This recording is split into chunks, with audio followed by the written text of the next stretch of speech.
Hola, hola, buenas noches.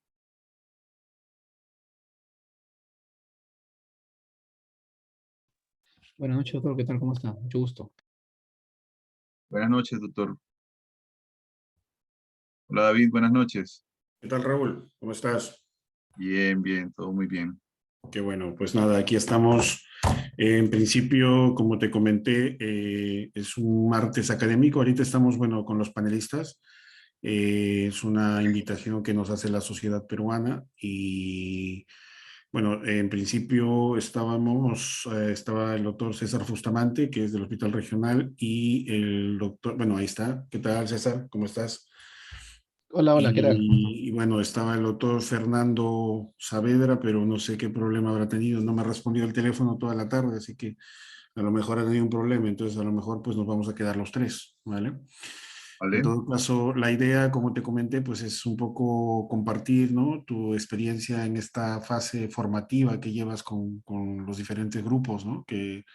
Digamos, que he tenido la oportunidad de ser parte de ellos y un poco para mostrarles pues toda esta curva que tú le has llamado, ¿no? Que para nosotros pues es un primer paso, ¿no? En muchos lugares como aquí en el norte del Perú, ¿no? Genial. Muy bien. No sé, ¿podemos empezar, colegas de la sociedad?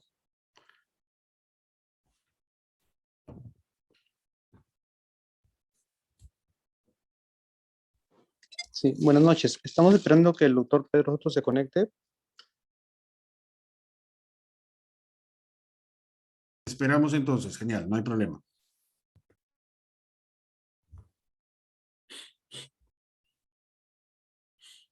¿Y qué tal, Raúl? ¿Cómo vas? Bien, bien, todo bien. Aquí preparando el próximo curso de noviembre. ¿Por dónde estás ahorita? ¿Estás por En Colombia? casa, estoy en casa aquí en Cali. Ah, en Eh, Cali, qué bueno. Te quería pedir si es posible que me permitan compartir pantalla porque no tengo activada esa función. Sí, seguro que sí. Ahora en un momento te la permiten, ¿no? Ahorita el doctor Saavedra que sí, te la va a permitir, no te preocupes. Vale. ¿Cómo va todo por allá por Perú? Bien, bien. Bueno, yo estoy aquí en el norte, está haciendo un poco de frío. Y bien, pues bueno, ahí tratando de sacar adelante un poco, como te comentaba, ¿no? Nosotros aquí hacemos de todo. Somos, digamos, un centro referenciales donde hacemos todo tipo de patología y bueno, pues bien, con bastante trabajo siempre. Mucha patología. Posibilidades de empezar con la cirugía endoscópica.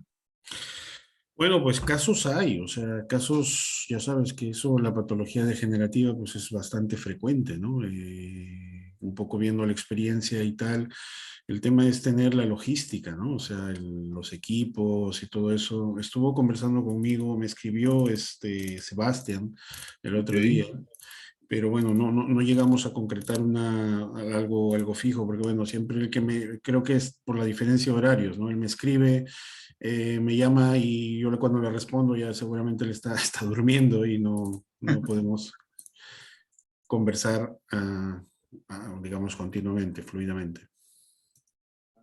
Que ver, habíamos conversado con Jack y con Sebastián sobre la en calidad de renta para algunas instituciones que no puedan comprarlos o tenerlos, ¿sabes? Ujú, De ujú. manera que, pues, si tienen los pacientes disponibles y tienen las habilidades para operar, pues poder mover el equipo hacia la ciudad o el país donde se requiera y poder Ujú, hacer el proceso. ujú.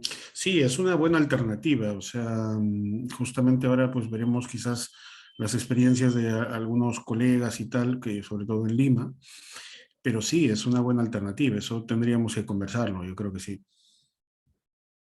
Pues buscando opciones para poder, Claro, darle movimiento a esto. Sí, sí. claro.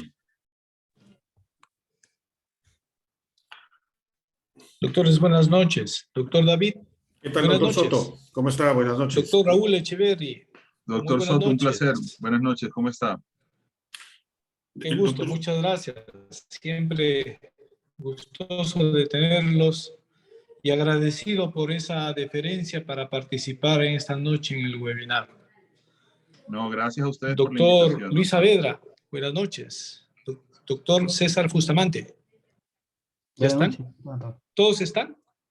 Sí, bueno, falta el doctor Fernando Saavedra, pero debe haber tenido algún problema importante porque no nos responde desde la tarde. Entonces, bueno, pero yo creo que con los que estamos podemos empezar, doctor. Ya, entonces la primera parte de nuestra reunión es la parte administrativa, en donde yo doy a conocer algunos alcances de informes y luego hacemos que nuestro secretario realice la lectura del acta del último martes y enseguida ya les dejo a plenitud para el desarrollo total del webinar de esta noche. ¿Correcto? Perfecto, doctor. Ya, muy bien. Entonces voy a dar inicio ya formalmente a nuestra parte de reunión. Colegas, buenas noches. Esta noche nuevamente nos reunimos, martes 4 de octubre, para realizar una nueva sesión de la Sociedad Peruana de Neurocirugía y compartir básicamente nuestras experiencias y permitir enseñanza y permitir realizar algún tipo de actividades para resolver preguntas y para resolver nuestras inquietudes. Como primera parte en nuestra reunión voy a informarles de que se tiene ya inicio de acción con el Consulado de Estados Unidos para la visa de los participantes de nuestra sociedad peruana que van a tener que ir al CLAN que se celebra del 19 al 24 de noviembre en este año en Miami, Florida. Y estamos ya en pleno conversado para que se agilice la salida de visas para los que están inscritos en el Congreso, cuya lista ya ha sido remitida y se está en pleno proceso para poder hacer la realidad de la consecución de las visas. En segundo término, estamos recibiendo informes a nivel FLAN de que también se está favoreciendo a los otros países latinoamericanos de igual manera para la viabilización de visas de los que van a participar, de los neurocirujanos latinoamericanos que van a participar también en este CLAN de finales de noviembre. Ahora vamos a dar paso a nuestro secretario general, al doctor Luis Saavedra, para que nos pueda permitir escuchar la lectura del acta de la última reunión de la Sociedad Peruana de Neurocirugía del último martes. Doctor Luis Saavedra, buenas noches. Sí, buenas noches. Vamos Adelante, a doctor. proceder a la lectura de la 26ª Asamblea Ordinaria de la Sociedad Peruana de Neurocirugía, siendo las 20 horas del día 27 de septiembre de 2022. Se reunieron mediante plataforma virtual Zoom el presidente, doctor Pedro Soto, el secretario general, doctor Luis Saavedra Ramírez, el secretario de Ciencia Científica, el doctor Carlos Vázquez Pérez. Se conectaron a esta plataforma 78 participantes. Sección informes. El doctor Pedro Soto informa que los colegas que están en trámite de visa ya llegó el número de folio que se encuentra en el Departamento de Estado de Estados Unidos y estamos en contacto con la Embajada de Perú. Como segundo punto de informes, la semana pasada se llevó a cabo el Congreso Peruano de Ortopedia y Traumatología, desarrollándose el primer curso interdisciplinario de columna vertebral. Tuvimos la oportunidad de participar. Participaron el presidente de la Sociedad Latinoamericana de Neurocirugía de la FLAM, doctor José Antonio Soriano, el presidente de la Sociedad Latinoamericana de Mínimamente Invasiva de Columna Vertebral, doctor Manuel Rodríguez, el presidente de ASPECIBE, doctor Eduardo Laos, y el presidente de la Sociedad Peruana de Neurocirugía, doctor Pedro Soto Padilla. Ha nacido la idea en el grupo para desarrollar la subespecialidad de cirugía de columna vertebral para traumatólogos o neurocirujanos en una de las universidades peruanas. Como tercer punto, se anunció que en este curso interdisciplinario se entregó a los miembros del Comité de Columna de la Sociedad Peruana de Neurocirugía un certificado en calidad de socios de la SILAC. Lectura del acta anterior. Se hizo lectura del acta anterior sin ninguna objeción para luego ser aprobada. Orden del día. Se dio inicio a esta parte de la asamblea virtual, dejando en uso la palabra al moderador doctor Denis Hermosa Altes, de esta 26ª sesión ordinaria, Comité de Neurotrauma, con el tema traumatismo de la columna cervical superior C1, C2.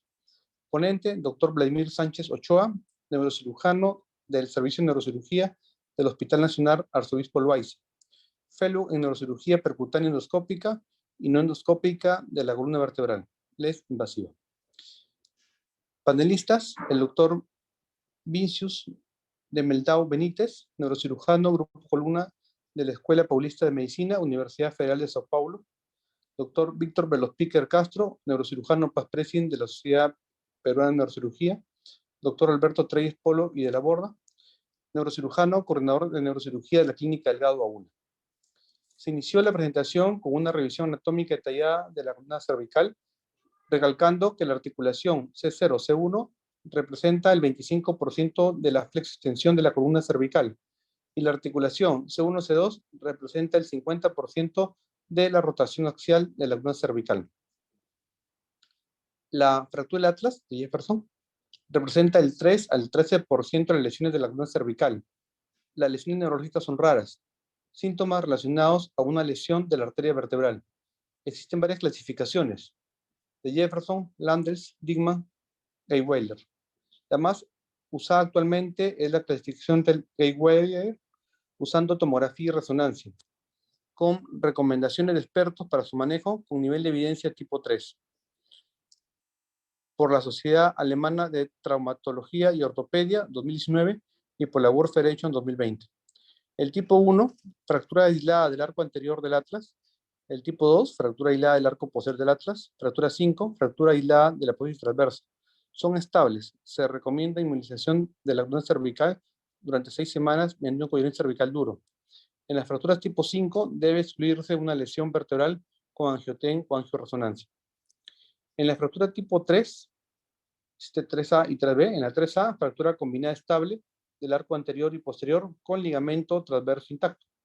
Que son fracturas estables, se recomienda un collarín Filadelfia de 6 a 12 semanas. Sin embargo, estos pacientes deben ser cuidadosamente seguidos con respecto a nuevas luxaciones, pseudoartrosis y o signos para la inestabilidad atlantoaxial. En la fractura tipo 3B, fractura combinada inestable del arco anterior y posterior, en este caso con ruptura, traumático, desgarro del ligamento transverso. La fractura tipo 3B con poco desplazamiento, se recomienda una osteosíntesis directa del atlas o alotracción durante 6 a 12 semanas. Pero si el desplazamiento es amplio, se recomienda un alochaleco o una fusión C1, C2. En la fractura tipo 4, fractura aislada de la apófisis transversa, para tratamiento conservador con collarín cervical duro. En caso que exista una extensión ósea extendida hacia el foramen vertebral, debe descartarse lesión de la arteria vertebral. En el caso de una luxación significativa de la masa lateral fracturada, incongruencia de la articulación atlanto-occipital y atlantoaxial, se recomienda una reducción bajo tracción y reducción durante 6 a 12 semanas en un halo fijador. La fractura de odontoides representa el 9 al 18% de todas las fracturas de columna cervical. Es la fractura de columna cervical más común en personas mayores de 80 años cuando se caen de cara en hiperflexión o en hiperextensión. Existen varias clasificaciones. Anderson de Alonso, de 1974. La tipo 1 es una abulsión de la punta de los odontoides por el ligamento salares o ligamento apical, fractura muy rara. Tipo 2, fractura transicional, describe una fractura que suele atravesar oblicuamente la base de los odontoides, es el tipo más común. Y el tipo 3 corresponde a una fractura en forma de U o de B a través del cuerpo del axis. Trauer realizó una modificación a la anterior clasificación en el 2005, donde el tipo 2 lo divide en 3 subtipos.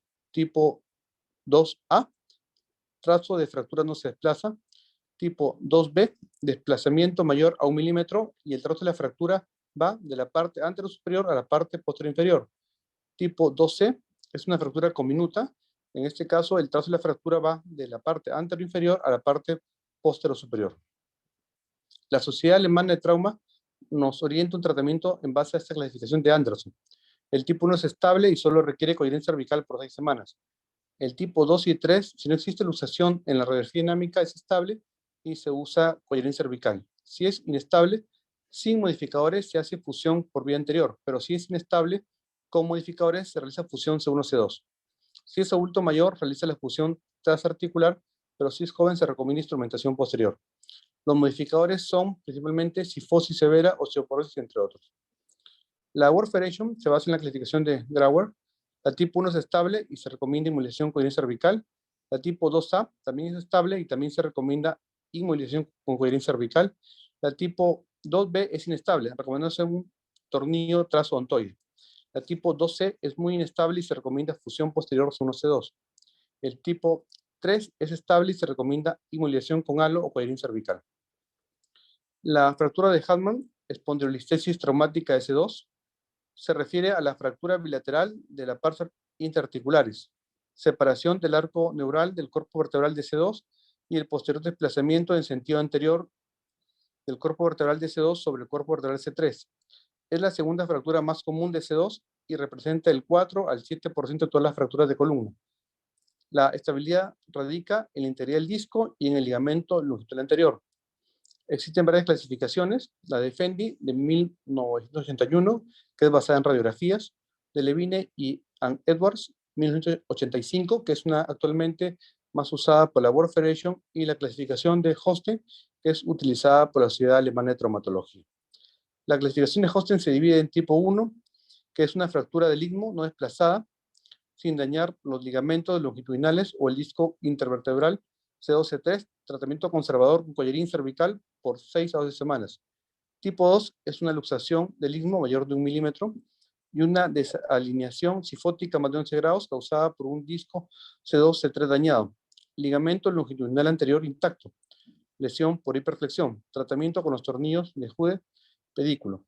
Tipo 3 es una luxación del istmo mayor de 1 milímetro y una desalineación lordótica más de 11 grados, causada por un disco C2-C3 dañado, ligamento longitudinal anterior dañado, lesión por hipertensión, se recomienda caja intersomática con placa cervical anterior.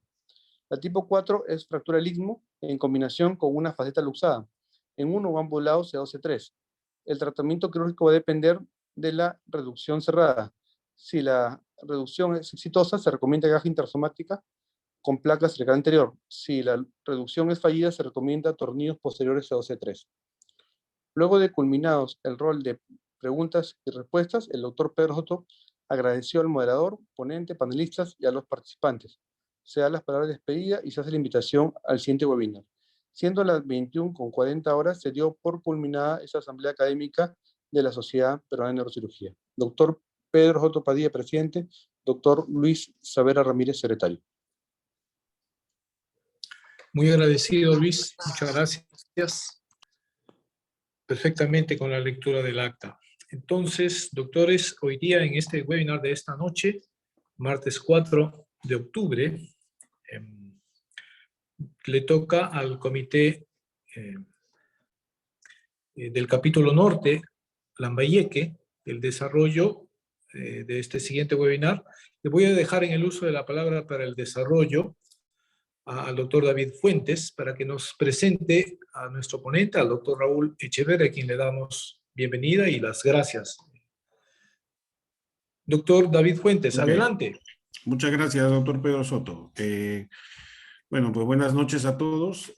Continuando con estos martes científicos, ¿no?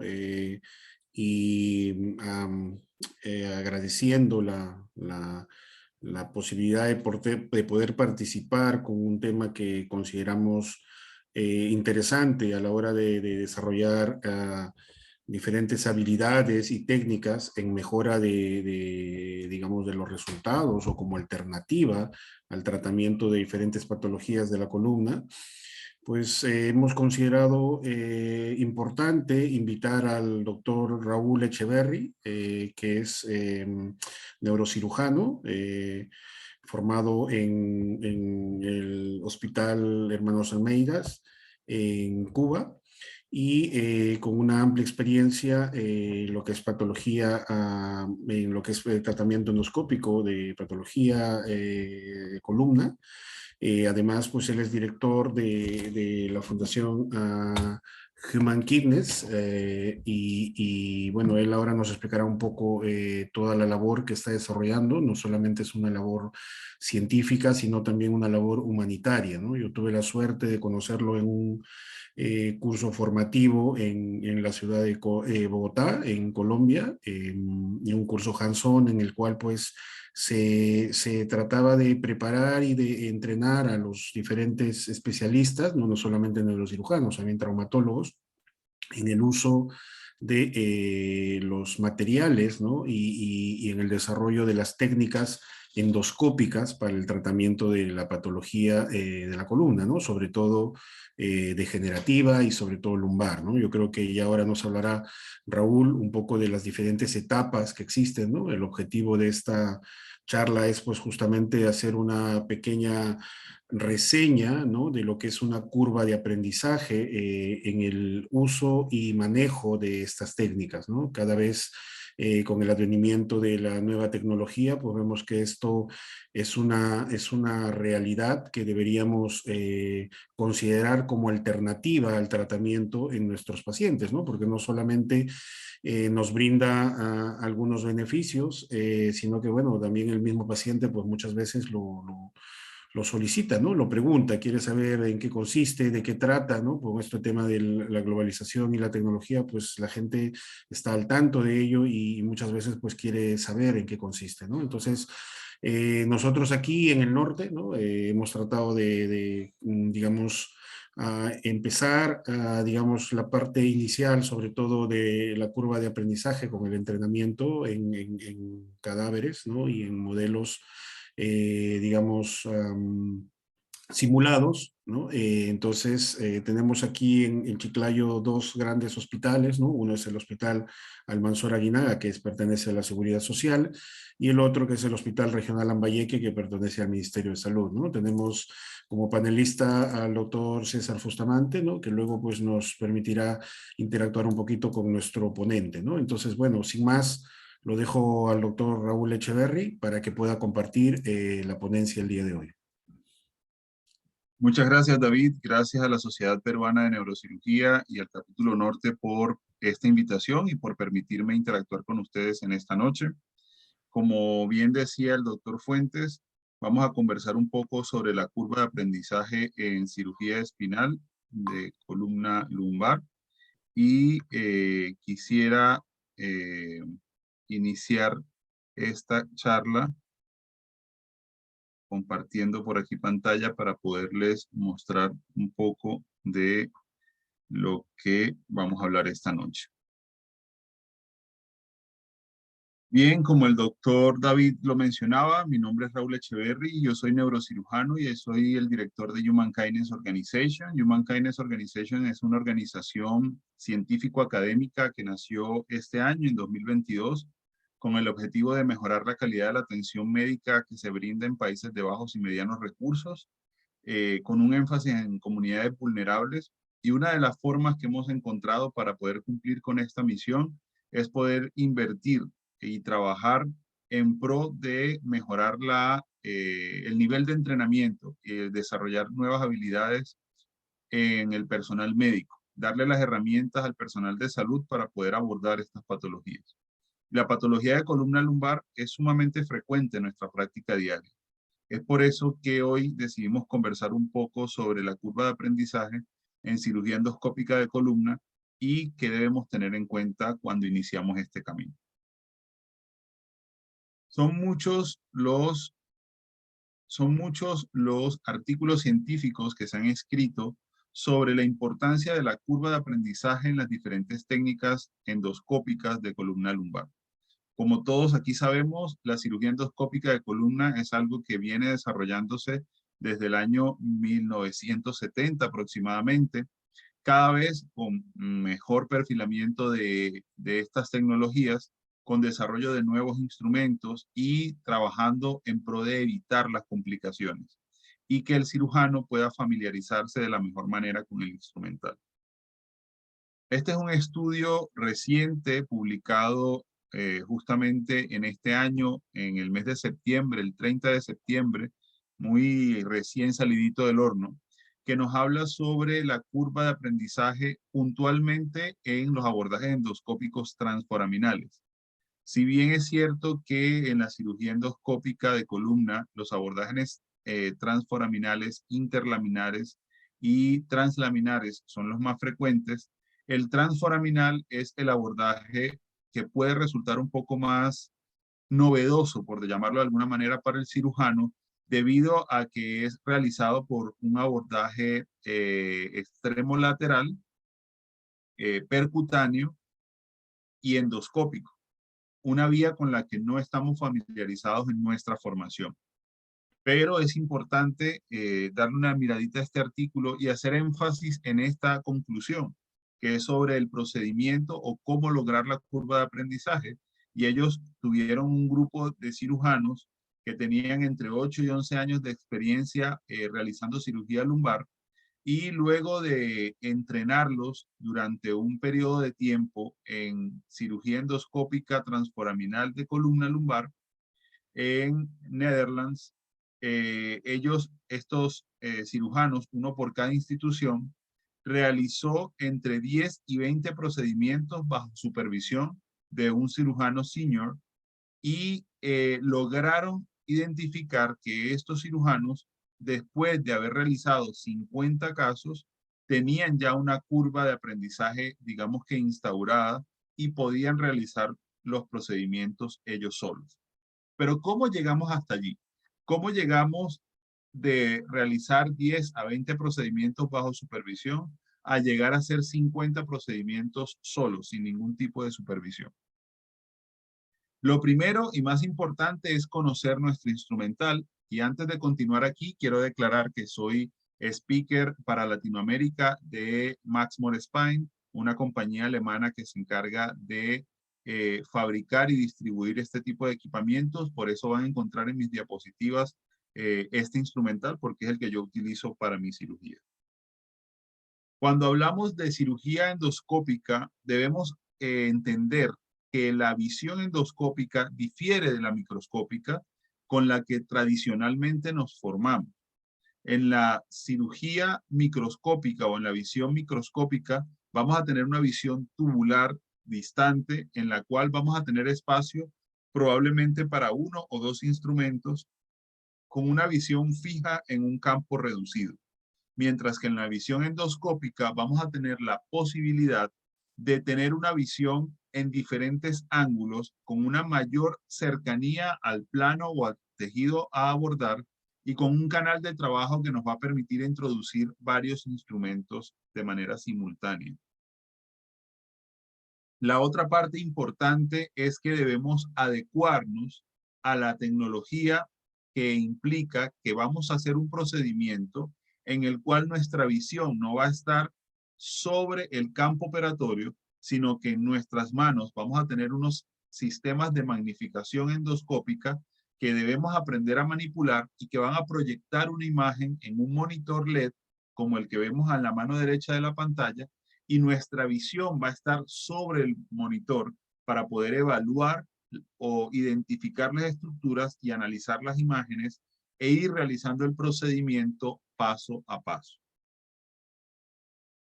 Por lo tanto, nuestra visión debe estar en el monitor y no en el campo operatorio, y es una de las principales diferencias de la cirugía endoscópica versus la cirugía microscópica. Debemos entonces conocer todo el sistema con el que vamos a trabajar. Aquí les traigo algunos ejemplos. Por ejemplo, en el caso de Maxmore Spine, ellos tienen un sistema para Joint Ablation, para el manejo endoscópico de ablación de las facetas, en el caso de pacientes con síndrome facetario, y debemos conocer cada uno de los instrumentales que vamos a utilizar, saber identificar cuál es el punto donde vamos a hacer nuestro abordaje, donde vamos a poner nuestro endoscopio, cuál va a ser el target que vamos a diseñar desde el principio, para saber cuál va a ser el paso a paso que vamos a seguir en el procedimiento. De igual manera ocurre cuando vamos a hacer un procedimiento transforaminal.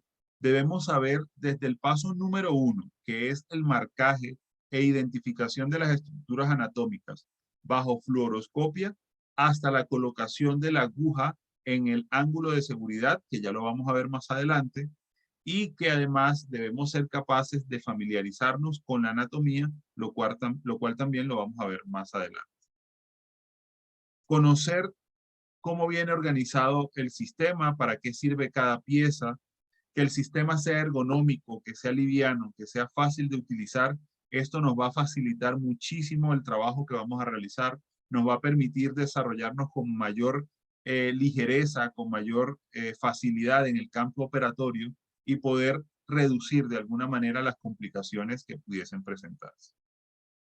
Conocer todo el sistema de pinzas, de Kerrinson, de dilatadores, todo lo que tenemos disponible en el set de nuestra bandeja para poder saber en qué momento utilizar cada uno de ellos. De igual manera, poder identificar cuáles son para cirugía cervical, para cirugía torácica o para cirugía lumbar, de la misma manera que es importante identificar cuál es el instrumental para abordajes interlaminares y para abordajes transforaminales. En el caso puntual de Maximor Spine, el sistema de Brocas tiene una punta roma que evita lesionar estructuras nobles que puedan estar al final del canal de trabajo en el momento del fresado. Aquí algunas características de algunos disectores que también tenemos disponibles durante el manejo quirúrgico endoscópico, que es importante que nos familiaricemos con ellos, porque tendremos algunos de punta roma, algunos de punta filosa y algunos que son curvos y otros que son en forma de cureta, y cada uno de ellos nos va a permitir una maniobra o un margen de maniobra diferente durante la cirugía. Tendremos también algunas pinzas de agarre con diferente forma y grosor y las pinzas Kerrinson que ya había mencionado. También es importante que nos familiaricemos con el coagulador bipolar porque este nos va a permitir hacer coagulación de las estructuras vasculares que puedan estar alrededor, pero también nos permitirá, por ejemplo, en el caso de Maximor Spine, que el bipolar permite una angulación de la punta del bipolar, como lo vemos aquí en la pantalla. Esa punta bipolar, además de coagular, nos va a permitir también disecar algunos tejidos adyacentes a nuestro campo operatorio. Y bueno, vamos a tener algún material estéril que vamos a utilizar durante nuestro procedimiento y también debemos estar familiarizados con él.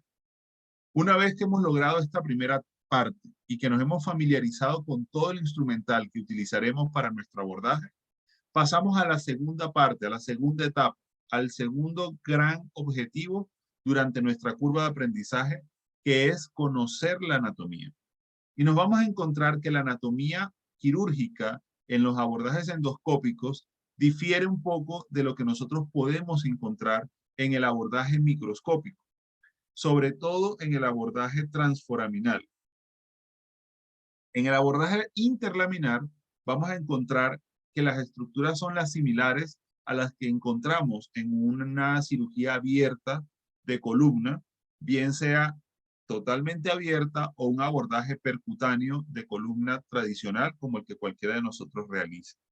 Allí vamos a encontrar las láminas, vamos a encontrar el espacio interlaminar, vamos a encontrar las facetas lateralmente, entre las láminas vamos a encontrar ligamento amarillo y debajo de eso vamos a encontrar el saco dural y lateralmente vamos a encontrar la raíz saliendo por el foramen. Pero debemos reconocer estas estructuras cuando utilizamos el endoscopio y sobre todo aprender a ubicarnos en qué es medial, qué es lateral, qué es superior y qué es inferior y cómo esto puede variar en dependencia de la angulación o rotación que le demos a nuestro endoscopio. Por otro lado, cuando hacemos un abordaje transforaminal, es muy importante que nos familiaricemos con la estructura anatómica también del triángulo de seguridad que vemos aquí en la imagen de nuestro lado derecho, en el cual vamos a tener un borde hacia el emplate superior de la vértebra inferior, un borde hacia la raíz del nervio saliente y un borde hacia el saco dural. Y allí en ese centro de ese triángulo vamos a tener el disco, que es justo donde nosotros vamos a trabajar. Pero debemos ser capaces de reconocer este espacio y de identificarlo incluso en la radioscopía o la fluoroscopía de marcaje que vamos a utilizar al inicio de la cirugía. También es sumamente importante que nos familiaricemos con la clasificación radiológica de la migración discal, porque dependiendo de la zona en la que esté ubicado el fragmento de disco que vamos a utilizar, así será el tipo de abordaje que debemos elegir y de esta manera poder optimizar los resultados. De este modo vamos a tener una zona más externa, una zona más medial y una zona más interna, y de la misma manera tendremos que ir en una angulación más medial o más lateral en dependencia de el abordaje que vayamos a practicarle a nuestro paciente. Superado el paso de familiarizarnos con la anatomía, debemos tener en cuenta un objetivo muy importante, que es el elegir correctamente a nuestro paciente. Allí debemos familiarizarnos también con la clasificación de las hernias discales, entendiendo que va a haber un grado 1, 2 y 3 en dependencia de qué tan posterior se encuentre la migración discal, y habrá una clasificación A, B, C en dependencia de qué tan medial o lateral se encuentra la hernia discal. De esta manera yo puedo tener una hernia discal grado 1A siendo central, grado 1B siendo centrolateral y una grado C siendo extremo lateral o foraminal. ¿A cuál le debo aplicar un abordaje interlaminar y a cuál un abordaje transforaminal? Eso es algo que vamos sobre la marcha puliendo en la curva de aprendizaje que vamos teniendo. Yo he visto cirujanos que por abordaje transforaminal logran sacar cualquier hernia foraminal o bien sea central, grado A, B o C. Iniciando nuestra curva de aprendizaje, lo ideal es que dejemos los abordajes transforaminales para las que sean grado o en zona B y C, y dejemos los abordajes interlaminares para aquellas que son grado 1, 2 o 3, pero que estén en zona A, B. Aquí algunos ejemplos de lo que podemos encontrarnos con nuestros pacientes. Vamos a tener pacientes que pueden tener una hernia discal central bien delimitada, otros con una hernia discal foraminal, grado BC, como esta, por ejemplo. Vamos a encontrar algunos que pueden tener un fragmento migrado cefálicamente, como es este caso, o podemos tener grandes fragmentos migrados caudalmente. También podemos tener hernias totalmente foraminales sin componente central o centrolateral, como es este caso.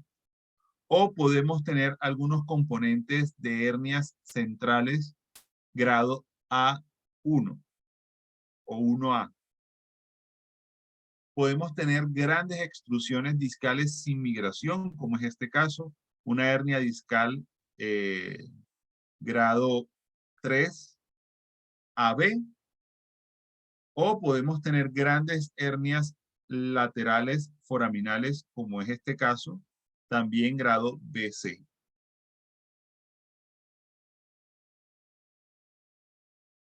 Una vez tenemos identificadas las estructuras y hemos logrado familiarizarnos con nuestro instrumental, hemos logrado identificar las estructuras anatómicas y familiarizarnos con ellas, y hemos elegido correctamente a nuestro paciente, y a pesar de que hayamos sido cuidadosos en cada una de esas etapas, debemos prepararnos para algo que le ocurre a todo cirujano, y es que a cualquier cirujano le va a ocurrir una complicación. Nadie quiere que ocurra, tomamos todas las precauciones para que esto no suceda, pero es frecuente, puede pasar y debemos estar preparados para ellas. Complicaciones que pueden ocurrir durante el procedimiento endoscópico: puede haber laceración de la dura madre, y es la más temida.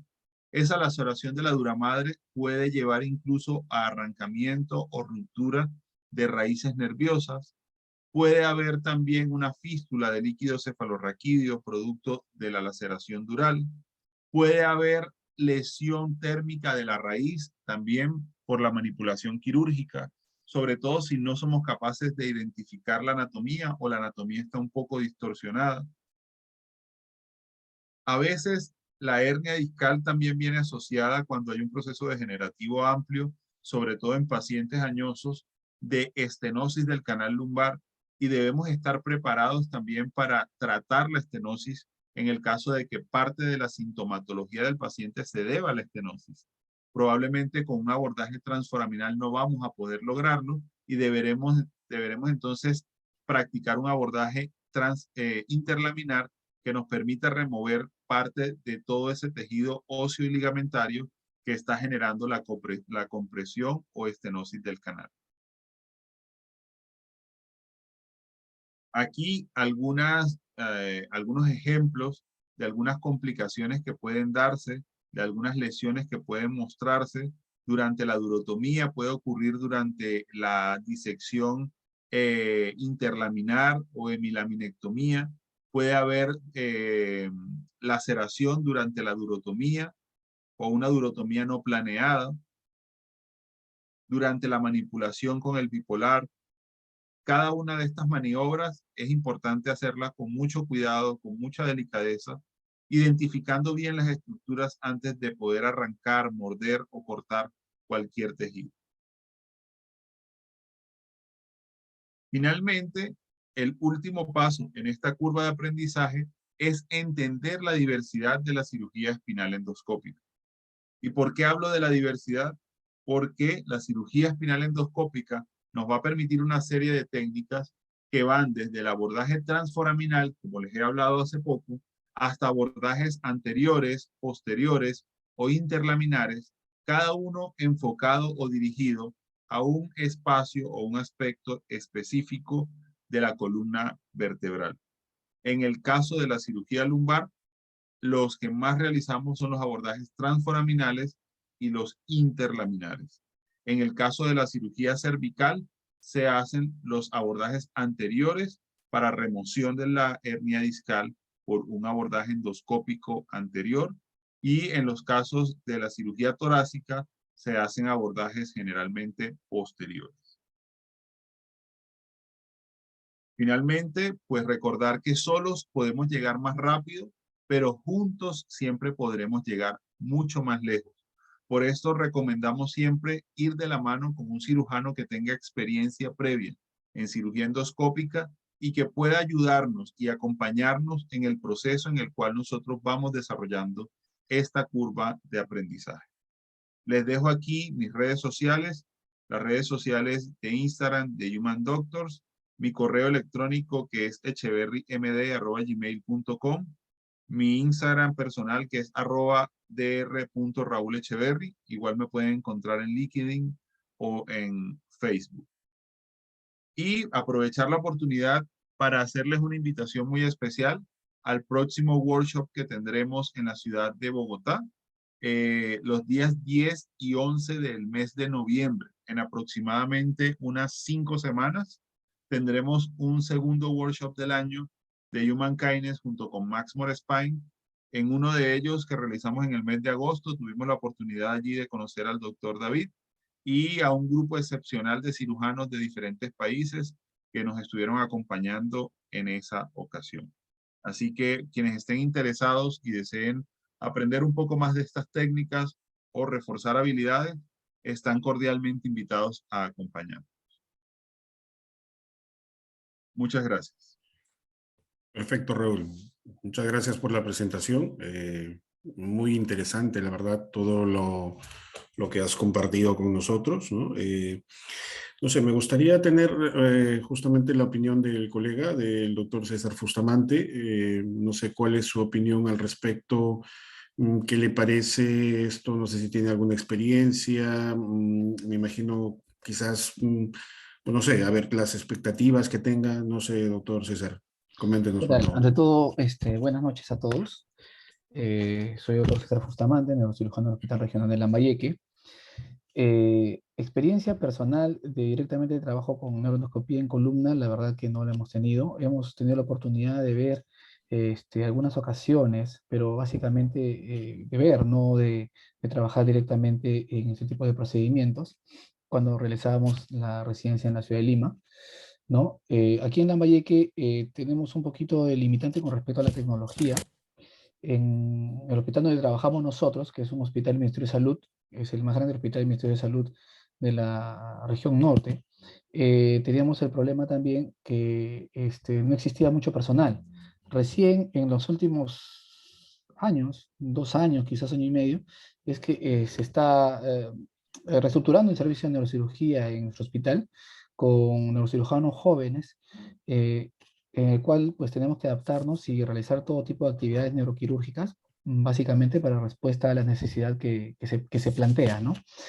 Esto también genera limitantes porque al momento que recién estamos iniciando nosotros en hacer actividades como ya grupo de neurocirujanos, evidentemente la capacidad de instrumental es un poquito limitante en nuestro caso, ¿no?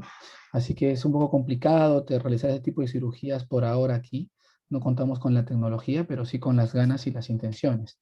Tenemos neurocirujanos jóvenes que realizamos todo tipo de procedimientos. Tenemos una cantidad importante de pacientes con patología degenerativa de columna que yo creo que se beneficiarían mucho con este tipo digamos, de cirugías, ¿no? Facilitaría mucho el tiempo recuperatorio, de repente el menor trauma con respecto a la cirugía tradicional que realizamos, ¿no? Aquí, por ejemplo, se realiza mucho la cirugía abierta, ¿no? Y en el último año y medio o 2 años, estamos utilizando ya la microscopía, ¿no? Entonces, digamos que estamos avanzando todavía de a pocos, pero a pasos firmes. Tenemos una gran cantidad de pacientes, resolvemos una gran cantidad de patologías. Estamos, como le digo, comenzando con el método de la microscopía, ¿no? En todo nivel. Y sí, nos interesaría mucho, la verdad, tener capacitaciones y, ¿por qué no comenzar a hacer ese tipo de cirugías en la región Lambayeque, ¿no? Sí, yo creo que lo más importante es recordar que esto, como bien lo dice el título de la charla, es una curva de aprendizaje. Ujú. No es algo que vamos a aprender a hacer de un día para otro. Es algo que lleva a un proceso de entrenamiento, pero lo más importante es empezar ese entrenamiento. Eh, Muchas veces nos sentimos cómodos cuando sabemos o dominamos una técnica quirúrgica y nos sentimos bien con los resultados. Pero ahora decías algo muy importante y son los beneficios de la cirugía endoscópica, de los cuales no hablé porque no era objetivo de la charla, pero vale la pena recordar que logramos hacer con un abordaje endoscópico, una incisión muy pequeña de 1 centímetro, centímetro y medio si acaso, en algunos casos, y el sangrado, por lo tanto, es mucho menor, la manipulación quirúrgica es mucho menor, la esqueletización que se tiene que realizar o la ruptura de tejidos blandos también es mucho menor y por lo tanto para los pacientes el proceso de recuperación es mucho mejor, menos doloroso, menos incapacitante, más rápido la reincorporación del paciente a su vida laboral. Todos estos factores son importantes y son costo efectivos. Y es algo que nosotros también debemos hacer énfasis en ello y hacerle ver a las autoridades. Mientras yo tengo un paciente que opero por una técnica abierta y que va a tener unas suturas, un tiempo de hospitalización más prolongado y una herida con más posibilidades de infección y una serie de factores que enlentecen o retrasan la reincorporación laboral del paciente, todo eso lo voy a poder disminuir significativamente con los abordajes endoscópicos. También dicho esto, quiero aclarar que los abordajes endoscópicos son una herramienta más en nuestro arsenal, ¿no? No quiere decir que todo lo vamos a operar por cirugía endoscópica de columna. Obviamente habrá algunos pacientes que tendrán indicación y otros que no tendrán indicación para esto. Por eso es muy importante, como lo mencionaba, hacer una selección correcta y adecuada del paciente que es candidato para este tipo de procedimientos. Correcto, Raúl. Lo que comentas pues es totalmente cierto, ¿no? Creo que, bueno, yo tengo cierta experiencia en el uso del endoscopio para lo que es cirugía de hipófisis, ¿no? Ya hemos tenido algunas conversaciones al respecto aquí en la sociedad y tal, y en realidad depende mucho un poco del manejo, ¿no? Que uno tenga del instrumental, ¿correcto? Es una alternativa, es una herramienta, un instrumento más que te da pues esa posibilidad quizás de ofrecerle algo diferente o algo más, ¿no? Al paciente. En todo caso, Es muy cierto, ¿no?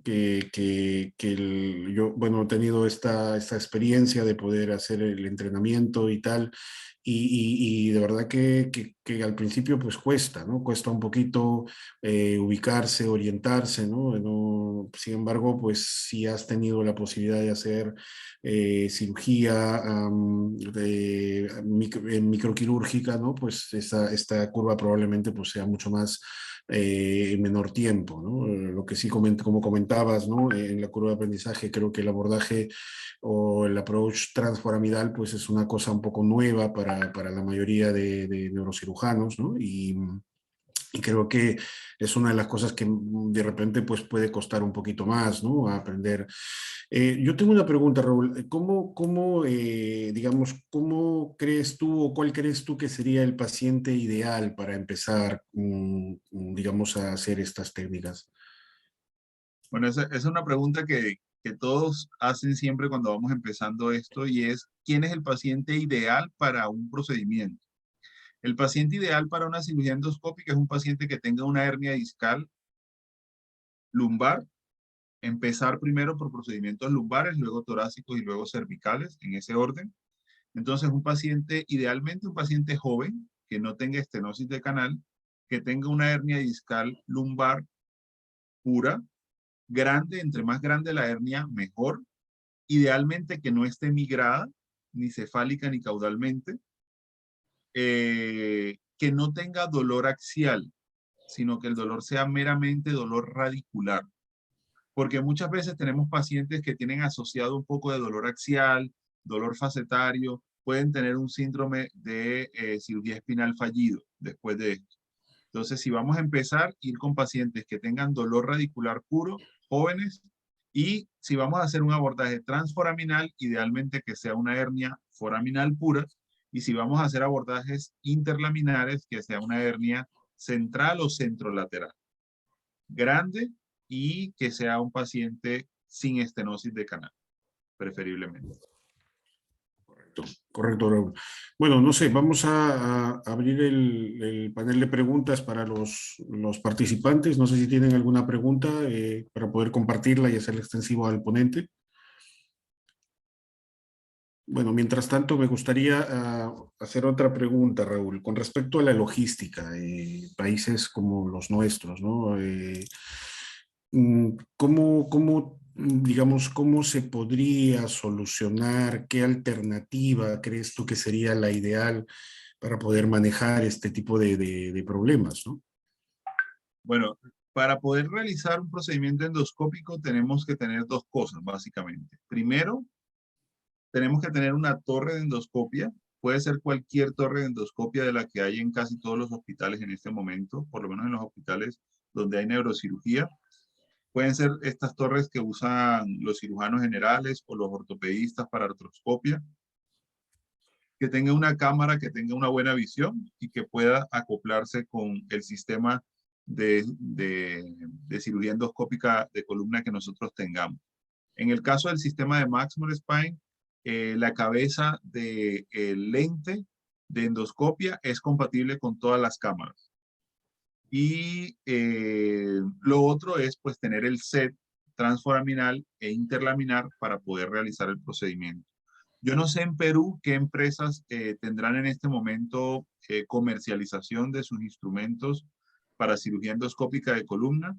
De la mano de Human Kindness estamos en una parcería con Maximum Spine intentando tener algunos equipos que podamos mover en Latinoamérica para poderlos llevar en calidad de renta tal vez, o poder facilitar el tema de que en algunas instituciones que no tienen la capacidad adquisitiva para comprar estos equipos de manera inicial, poder organizar grupos de pacientes y poder llevar los equipos para que puedan usarlos para operar. Hay que desarrollar un poco, darle vuelta a este tema logístico, pero sí creo que sería la vía o la forma de poder realizar este procedimiento en nuestros países. Muy bien, Raúl, gracias. Bueno, aquí tenemos algunas preguntas de parte de de los espectadores, ¿no? De los participantes. La primera pregunta sería, ¿qué tipo de pacientes no deberían ser seleccionados por esta técnica endoscópica? ¿Obesos, ancianos? ¿Qué te parece, Raúl? Bueno, precisamente en pacientes obesos, donde hay un tejido graso y un tejido muscular que probablemente vamos a tener que hacer una gran disección para llegar allá, es donde la cirugía endoscópica de columna nos va a brindar la posibilidad de llegar de manera más rápida, directa y con menor retracción de tejido a ese disco herniado para poderlo retirar. Entonces, digamos que la obesidad no sería una contraindicación en estos pacientes. En los pacientes ancianos tampoco sería una contraindicación, porque además la cirugía transforaminal, la técnica está descrita para ser realizada bajo anestesia local y un poco de sedación. Entonces, una vez se ha obtenido la curva de aprendizaje, podemos realizar una técnica transforaminal sin necesidad de intubar a un paciente y someterlo a una anestesia general para poder realizar una disectomía transforaminal endoscópica en un paciente anciano, y eso sería muy beneficioso para el paciente sin todas las complicaciones propias de la anestesia general. Entonces, en este sentido, ¿quiénes serían los pacientes que no deberían ser seleccionados para técnicas endoscópicas de disectomía? Pacientes que tengan inestabilidad de columna, pacientes que tengan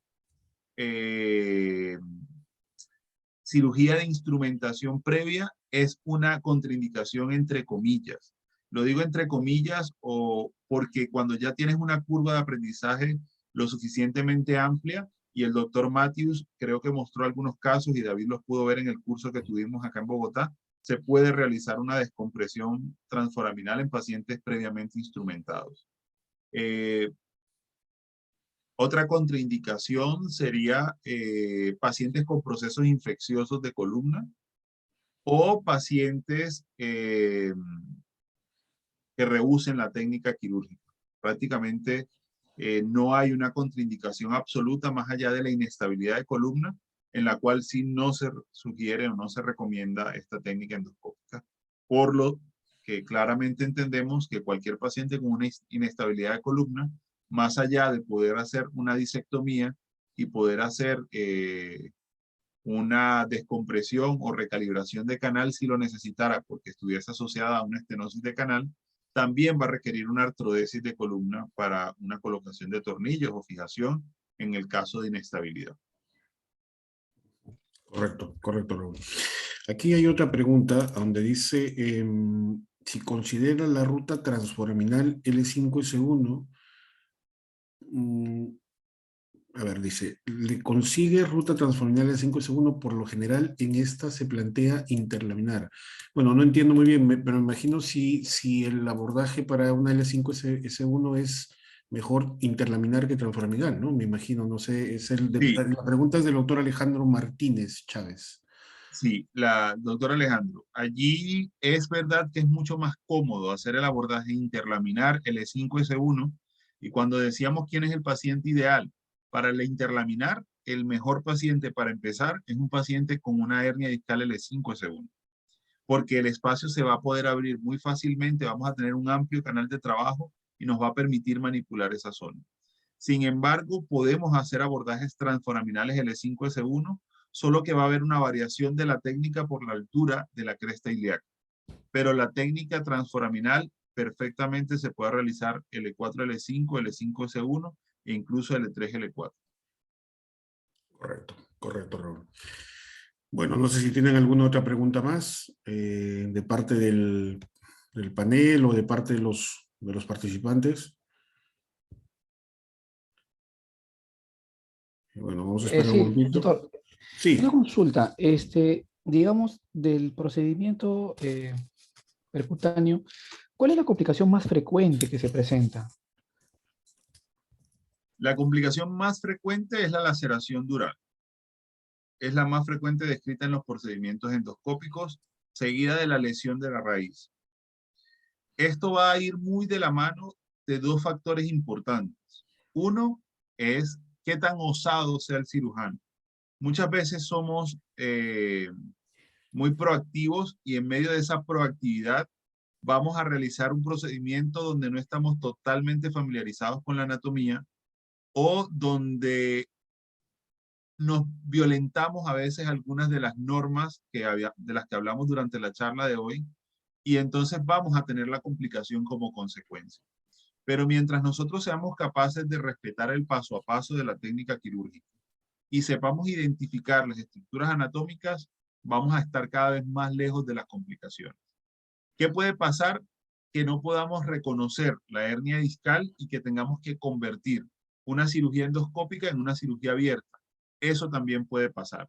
Entonces, muchas veces la complicación va a depender de qué tan autocríticos seamos y qué tan capaces seamos de reconocer de que no sabemos lo que vemos o no reconocemos la estructura frente a la cual estamos, y eso nos evitará cometer una imprudencia o una manipulación inadecuada de una estructura que no ha sido reconocida.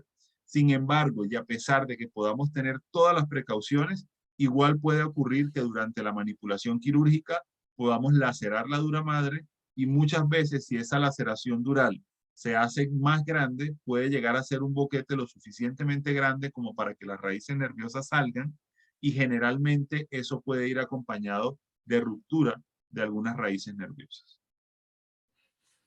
Otra consulta. En un paciente que ha sido, o que ya ha sido intervenido anteriormente en un nivel determinado y presenta una patología, no sé, o foraminal, ¿habría algún tipo de problema en hacer ese tipo de procedimientos? No, de hecho, vamos a tener que luchar contra la fibrosis, y esa sería de alguna manera la limitante, pero es que si le haces una cirugía abierta vas a tener que luchar inevitablemente con la fibrosis. Entonces, más bien con el procedimiento endoscópico vas a tener la posibilidad de tener que disecar menor cantidad de tejido, hacer una incisión o una exposición más pequeña y poder llegar al área a intervenir. Vemos aquí que el doctor Gunther Munguía está levantando la mano. No sé si quiere hacer alguna pregunta.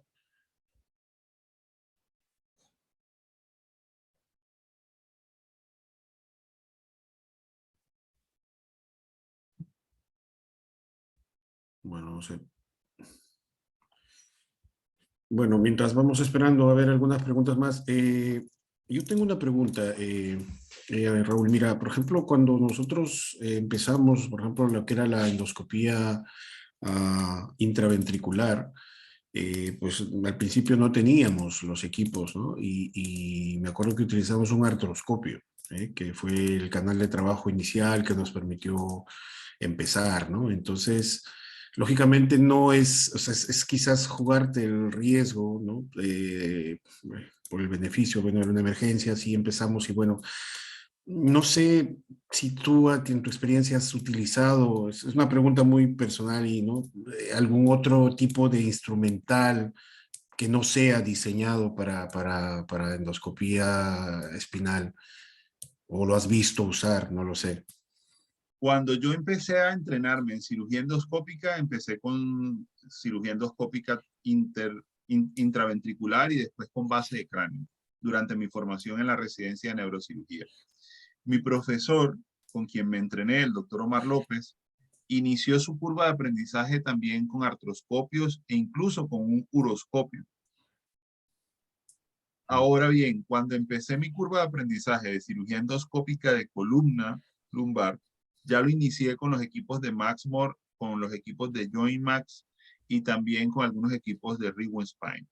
Entonces, en ningún momento he tenido la oportunidad de experimentar con instrumentales no diseñados para columna. Pienso que en los abordajes de columna tenemos un poco menos de maniobrabilidad, ¿sí? Porque cuando tú entras al ventrículo, pues tienes una amplia maniobrabilidad del endoscopio, y cuando vas a entrar a la base del cráneo, digamos que la cavidad nasal en unos pacientes más que otros, una vez que tú resecas el cornete y preparas todo el campo, vas a tener un amplio margen de maniobrabilidad, sobre todo porque lo haces biportal, el abordaje endonasal endoscópico, ¿sí? No es el caso de la cirugía de columna, por lo tanto creo que puede ser altamente riesgoso intentar hacer el procedimiento con instrumental que no está diseñado para eso. Porque vas a tener que remover hueso, en el abordaje interlaminar probablemente vas a necesitar un drill de alta velocidad. Si tienes un paciente que tiene una estenosis de canal, vas a necesitar remover importante parte del tejido. Entonces, es riesgoso. Yo, pues, no lo recomendaría, pero entiendo también que la realidad de nuestros sistemas de salud en Latinoamérica son diferentes. Entonces, es muy a riesgo del cirujano y de lo que eso pueda traer como consecuencia, ¿no? Ujú. Correcto, correcto, Raúl. Raúl, aquí hay una pregunta complementaria, la primera que hizo el doctor Alejandro Martínez. Dice, ¿y en el caso de la rotura adular, existe una evolución espontánea? ¿O haces algún manejo especial? En mi caso, yo no he tenido ninguna ruptura dural, así que no tengo experiencia que pueda compartir en ese sentido. Ujú. Con los profesores que me he formado, he escuchado, depende de qué tan grande sea la apertura dural. Si es una laceración dural pequeña, no es lo mismo una laceración del saco dural propiamente a una laceración de la vaina de la raíz, por ejemplo. Ujú. Cuando la laceración es de la vaina de la raíz, las posibilidades de fístula son menores porque hay una presión del líquido menor allí. Muchas veces lo que hacemos es colocar un poquito de gelfoán, se enrolla, se introduce allí, se hace presión y se puede colocar un pedacito de grasa o músculo o algo sobre esa estructura y simplemente se saca el endoscopio y se deja evolucionar. ¿Pudiese esto evolucionar hacia un aracnoidocele? No lo sabemos. Habría que hacer estudios de resonancia postoperatorios 1 o 2 años después, 4 años después de la cirugía donde hay esta complicación para ver resultados de eso. Y de pronto valdría la pena porque pudiese haber información importante allí. Que no la hay, no hay ningún estudio sobre esto. Si hay una laceración importante del saco dural, definitivamente hay que convertir la cirugía e ir y reparar el saco dural roto para poder cerrarlo. Correcto. Bueno, me preguntan por interno, por interno. Hay una pregunta aquí, dice, ¿cuál es el costo? Bueno, no sé, me preguntan, es una pregunta desde Arequipa, ¿no? El costo aproximado de un equipo básico, dicen, ¿eh? Un equipo básico para poder hacer, para empezar con endoscopía lumbar. Los ¿Sabrías aproximadamente? costos de los equipos van a variar porque está el set del instrumental con el endoscopio, está la torre de endoscopia, está la cámara. Entonces depende de los componentes que se Ya. puedan involucrar allí. Maximum Spine vende todo desde el sistema de torre, la cámara, el set, todo eso y les puedo compartir por aquí les puedo compartir por aquí en el chat, déjame ver si lo consigo,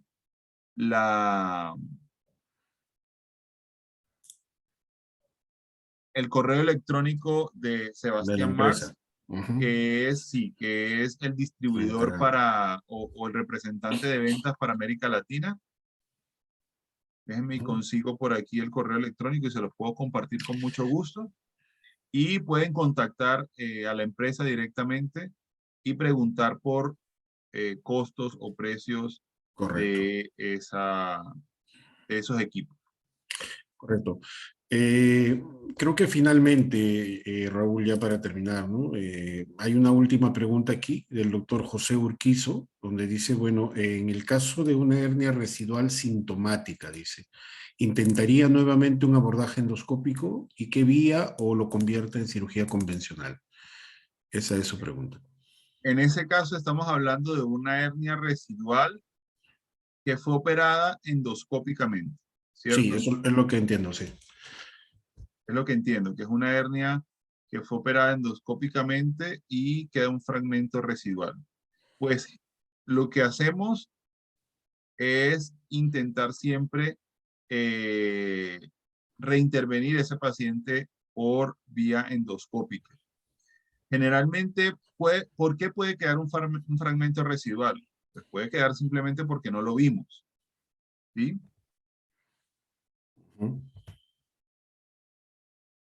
Puede quedar porque nuestra disectomía fue insuficiente. o puede quedar porque hubo un fragmento de disco que se rehernió después del abordaje que hicimos. O puede que no sea un fragmento de disco, sino que sea fibrosis. Todos estos escenarios son posibles y nosotros debemos ser capaces de identificar cuál es el caso. Pero generalmente yo he tenido una reintervención y la hice nuevamente por vía endoscópica. Muy bien. Bueno, aquí la gente se está animando recién. Una última pregunta, creo yo, ya para terminar, ¿eh? Bueno, saludos, excelente labor y mensaje para adentrarse en esta técnica en base a la realización. Este es un mensaje del doctor Miguel Lozano Raimundo y básicamente tiene una consulta. Dice, en términos del trabajo óseo, dice, el empleo de la trefina versus drill de alta velocidad, ¿cuál es su opinión?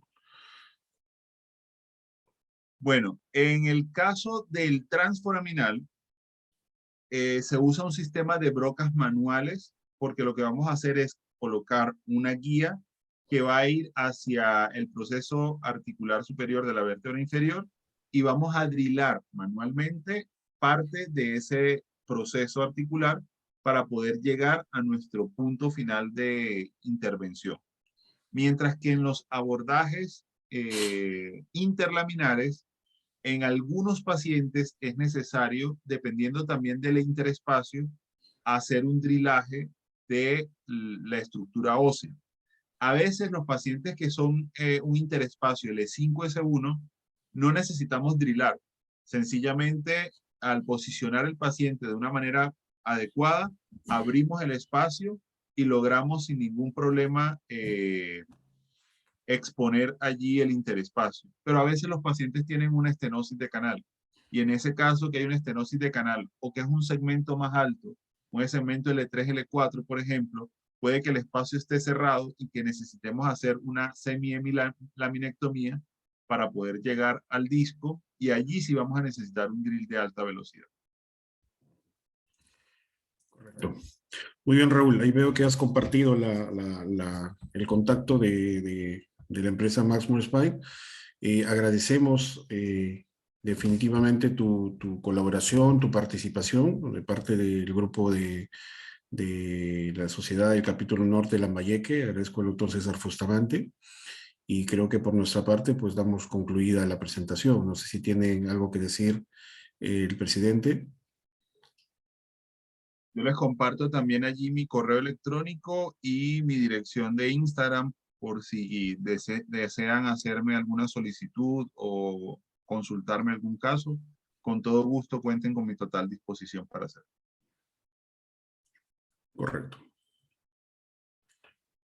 Bueno, pues sin más, ¿no? Creo que nos despedimos. ¿Ya? Muchas gracias, Raúl. Muchas gracias, doctor Bustamante. Muchas gracias a todos los participantes y a los miembros de la sociedad por la invitación.